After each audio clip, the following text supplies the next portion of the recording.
viewers, நான் அனிதா. இன்னைக்கு நம்ம பார்க்க போறது 12th standard max chapter 10 ordinary differential equations exercise 10.3ல first sum.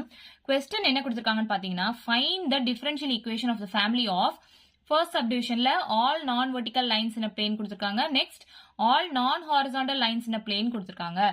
so first நம்ம all non-vertical lines in a plane கண்டுபிடிக்கலாம். சோ இப்ப நான் வெர்டிக்கல் லைன்ஸ் அப்படின்னா வெர்டிக்கலா லைன்ஸ் இருக்க கூடாதுன்னு அர்த்தம். அப்ப வெர்டிக்கலா இல்லனா ஹாரிசான்டலா இருக்குன்னு அர்த்தம். சோ ஹாரிசான்டல் லைனோட ஸ்லோப் வந்து 0 நமக்கு தெரியும். சோ ஜெனரல் லைன் ஈக்குவேஷன் நம்ம எழுதிக்கலாம். y is equal to mx plus c. இதுதானே நமக்கு லைன் ஈக்குவேஷன்.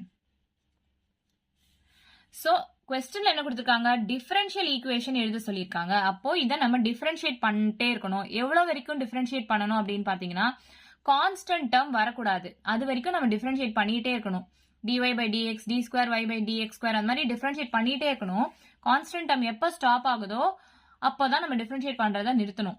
இந்த differentiate with respect to x பண்ணா வெறும் m மட்டும்தான் வரும். இந்த c கான்ஸ்டன்ட் போயிடும்.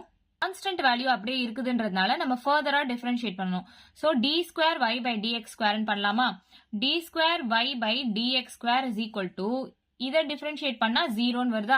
ஃபர்ஸ்ட் சம் செகண்ட் சப்டிவிஷன் பார்க்கலாம். நான் horizontal lines in a plane அப்படின்னு சொல்லி क्वेश्चनல கொடுத்திருக்காங்க. இப்ப நான் ஹாரிசான்டல்னா ஹாரிசான்டலா இருக்க கூடாதுன்னு அர்த்தம். அப்ப ஹாரிசான்டலா இருக்க கூடாதுன்னா அது வெர்டிக்கல் லைன்ஸ் நமக்கு தெரியும் இல்லையா? இப்போ இதோட ஆங்கிள் பாத்தீங்கன்னா 90 டிகிரி. சோ இதோட ஸ்லோப் வந்து m is equal to tan theta நம்ம எழுதலாம்.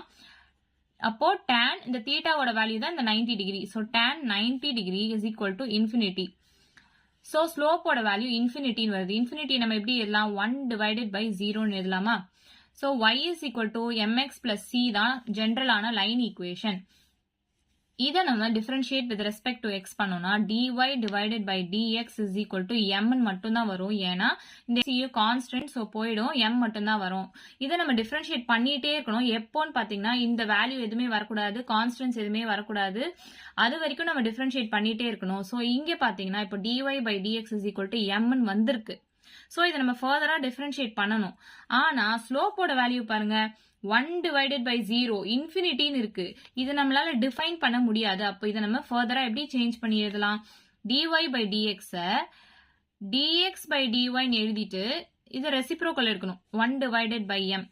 சோ நமக்கு டிஃபைன் பண்ற வேல்யூ தான் இங்க கிடைக்கணும் இல்லையா? அப்போதானே நம்மளால சால்வ் பண்ண முடியும். அதனால நம்ம இந்த m கீழே கொண்டு வரணும். அதனால இந்த dy by dx இப்போ dx by dy ஆயிருக்கு. சோ இப்ப பாத்தீங்கன்னா 1 divided by 1 by 0 அப்படின்னா 1 divided by 0 by 1 ஆயிடுமா? அப்போ இது வந்து 0 நம்மளால டிஃபைன் பண்ண முடியும் இல்லையா? அதனால 1 divided by m நம்ம கொண்டு வந்திருக்கோம். நெக்ஸ்ட் இது நம்ம ஃபர்தரா டிஃபரன்ஷியேட் பண்ணோம். d square x divided by dy square is equal to இந்த கான்ஸ்டன்ட் டேர்ம் போற வரைக்கும் பண்ணணும்னு சொல்லியிருக்கேன். சோ போயிடுச்சு. இப்போ செகண்ட் டைம் டிஃபரன்ஷியேட் பண்ணும்போது 0 ஆயிடுச்சு. சோ இவ்வளவுதான் நம்ம சம். ஏதாச்சும் டவுட் இருந்தா கமெண்ட் பண்ணுங்க. வீடியோ பிடிச்சிருந்தா லைக் பண்ணுங்க, ஷேர் பண்ணுங்க, சப்ஸ்கிரைப் பண்ணுங்க. தேங்க்யூ.